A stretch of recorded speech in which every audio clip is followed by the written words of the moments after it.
just 15 minutes. Time-saving tricks and multitasking to the max.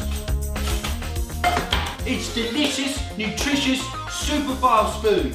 Today on Jamie's 15-minute meals, we're going to cook an entire 17-course medieval feast with a whole pig that when you cut it, little canaries fly out of its belly. It'd make any medieval king yell. Very amusing, yes.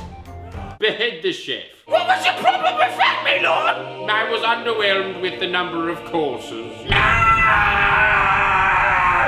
Right, what I want from you, is to trot off to your pantry. Any old muppet's got some rosemary in there, some garlic, some quail legs that were laid by a platypus. Now, it's really worth it to make sure these quail legs come out of a platypus, because normal quail legs, they come out of a calaca, It's, I don't want to get too graphic, but it's the same hole they shit and piss out of. It's all a bit weird. So I really recommend that if you can't get the quail legs to come out of a platypus, make sure it comes out of an echidna. Now, what I want you to do is incubate these quail eggs till they hatch. And remember, we're on the clock now. We've only got 12 minutes left, but you can really speed up the process and just whip out a microscope and then just simply inject some steroids that are undetectable to Olympic drug testers straight into the embryo. 18 seconds later, you should have some pucker baby chicklets in there. Now, it's super important that you put some little chef hats on the chicklets. Now, you can buy these pre-made, All you do is you buy a ticket to Japan, you convert some pounds to yen, you go to one of those little quirky vending machines that are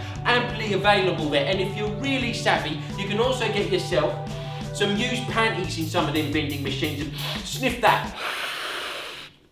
Oh, that is bloody beautiful. But you still got 10 minutes left, so I suggest you make them yourself, because it's really important that those chef hats are fresh. And you tell those little bird brain babies, look at me, I'm your mum, or your surrogate mum, or whatever. Now do as mummy says, not as she does. Go in there, make a 17-course medieval feast fit for a king. You've got 5 minutes, birdies.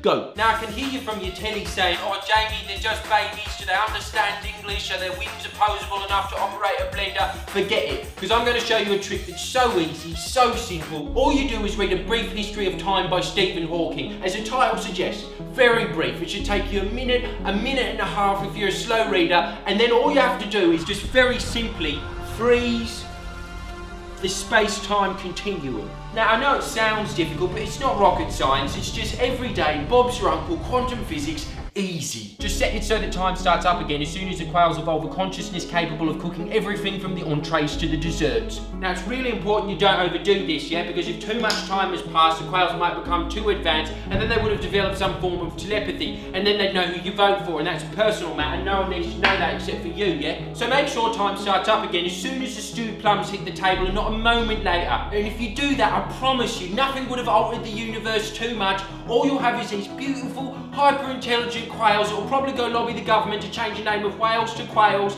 and that'll be their little Zumbiniville, and millions of years might have passed. But technically, because time was frozen, you'll have this beautiful medieval feast fit for a king that took you just 15 minutes.